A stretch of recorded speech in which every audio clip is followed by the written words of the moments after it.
everybody, Cinema Sickness here again to talk to you about what I bought and what I watched today. And today, once again, headed out to my local Goodwill, which sells all its VHS tapes for 10 cents a piece. I picked myself up 10 tapes for a total of $1, obviously, which was a fantastic deal, so let's take a look at everything I got. The first title I picked up was The Railway Dragon, which I am simply just grabbing because I love animation, and the animation on the back looks pretty good, so I had to pick it up, and I look forward to checking it out. The same thing goes for Wee Wendy. Love animation, the animation on the back looks pretty darn good, so I had to pick it up. Then I picked up Wizards of the Lost Kingdom. Now I'm grabbing this one because it did look like a fun, family-friendly fantasy movie. I tend to really enjoy those. Though I did look up some reviews on this, and it gets very mixed reviews to an extent. The good reviews pretty much all say, check this movie out because it's so bad, it's good. And the bad reviews just say, it's so bad, it's bad. So whether I'm going to like this one or not, I'm not sure, but I do like bad movies that are just so bad they're good, so I have a feeling I'm probably going to enjoy it. Then I grabbed Women on the Verge of a Nervous Breakdown. The name sold me alone. It sounded very interesting, plus it gets decent reviews, so I had to pick it up. Next I grabbed Ring of Bright Water, a movie apparently about a river otter, and the idea of a movie about some guy and his river otter sounds pretty interesting to me. I like river otters. When I go to the zoo, I'm always checking them out. I think they're really interesting creatures. You know, they're cute, they're fun, they swim around really neat. I really like the way they live and the way they use their bodies as plates and stuff. Just crazy cool things about river otters. So a movie about a river otter, had to grab it. Then I grabbed Black Moon Rising, starring Tommy Lee Jones and Linda Hamilton. Those two names sold me. I have no idea what this is about. It's a blind buy, but Linda Hamilton, Tommy Lee Jones, had to get it. Next I picked up Reflections in the Dark, starring Mimi Rogers and Billy Zane. Once again, two names that sold me on the movie. The synopsis sounds pretty interesting, and it gets decent reviews, so I definitely wanted to pick this one up. Next I grabbed Stickman, which is a complete blind buy, but at least a movie I have heard of. This is one of those films that came in around the time of Lock, Stock, and Two Smoking Barrels and Trainspotting.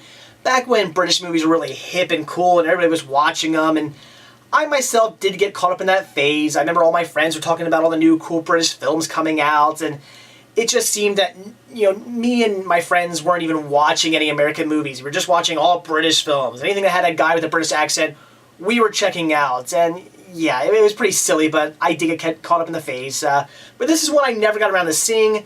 And oddly enough, this also came around the time of Pole Shark movies when they were kind of becoming hip and cool too. So this is definitely one of those movies that tried to just cash in on two really trendy fads in the film industry at the time. So very interesting, and like I said, since I haven't seen it, but I did want to see it back when it came out, I had to pick it up.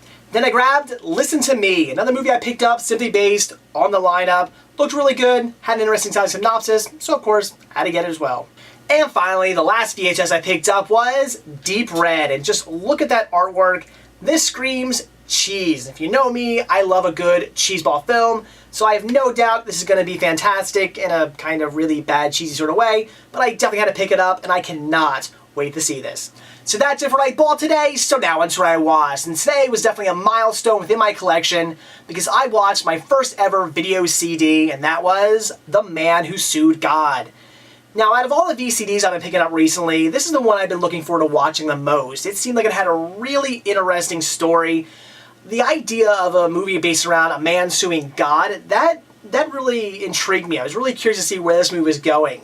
And the basic plot is Billy Connolly, he owns a boat, and the boat ends up getting destroyed by lightning, to which the insurance company will not pay out because they say it was an act of God. So he gets in his head, I'm going to sue God. And that's a pretty interesting idea for a movie. And I enjoyed the hell of it. There was a lot of really good one-liners. I really like the court scenes where Billy Connolly is trying to, basically, I don't want to say stick it to anybody, but he's trying to he's representing himself in court, so he's trying to prove some things, and the church will say yada yada yada, and he'll come right back at him with something proving them wrong, or not necessarily proving them wrong all the time, but sometimes just really catching them kind of in a catch-22 where they don't really know how to get out of what they're saying. Brilliant lines in this movie. It's a lot of fun to watch for the dialogue alone.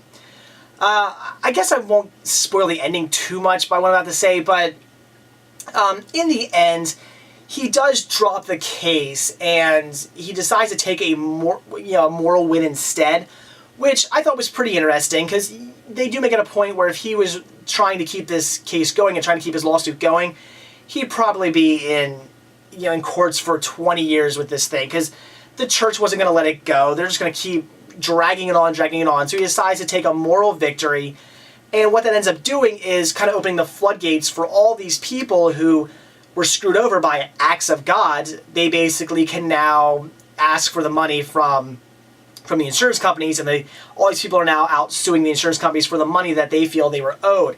And I think that's pretty interesting, and I kind of agree. I mean, it's ridiculous, act of God and stuff. I don't know how much of an issue that is anymore. I know recently the wife and I got insurance on our new house, and there was like an act of God thing in the insurance too, but it was you're covered under it. I mean, if a tree falls, because it got struck by lightning or something like that, you're covered. It's only not covered if the tree's dead or something like that. Like if you should have, the tree's dead, you should have removed it.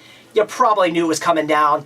Then yeah, you're not going to be covered. But just a normal act of God, I know for my insurance anyway, I'm covered. So not sure how much of an issue this story is based on anymore. I'm not sure if it's a big problem or not in the world, but still a very, very interesting movie, a very interesting idea for a film, and I really, really enjoyed it. Downfalls would be the fact that it felt, I'd say maybe a little cheap. I know this is an Australian film, and I'm not trying to say Australian films are cheap, but I don't know what company put this out. Maybe it was more of a lower budget company. Not to say this movie was super low budget, but it had a very early 90s feel, and for a movie that came out, I believe, I think it was 2001, to have that kind of look and feel of like a 1991 movie felt a little off. But that being said, I kind of enjoyed it because it kind of took me back, because even though it had that look and feel, even the plot just sort of felt like an early 90s movie. So I kind of felt like I was watching a classic 90s movie just shot in 2001. So I really enjoyed that, even though it was a little weird. I actually enjoyed that part of the movie. So would I recommend this one? Yeah, I would say check it out. It was fun. It's interesting. It's just a really neat story. I mean, the idea of a man going, suing God for damages. God ruined my boat. I'm going to sue him. He's liable. What a great idea for a story. So I would recommend checking it out. It's a lot of fun. So that's it for what I bought when I watched today. Definitely got some great titles today from my local Goodwill. And of course, getting all 10 of those for a total of $1 was an amazing deal. And also watching The Man Who Sued God, I enjoyed it. Just thought it was a very interesting movie, had a great plot, an interesting story.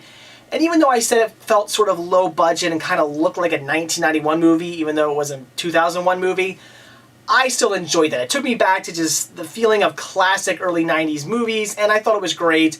And I would highly recommend it if you just want to watch a really fun and really good movie.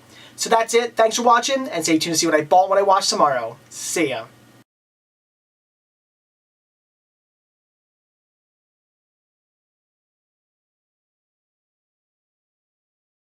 This is a movie that definitely satisfies two fads for the time. So for that reason alone, had to pick it up, and I think I'm gonna fucking kill me.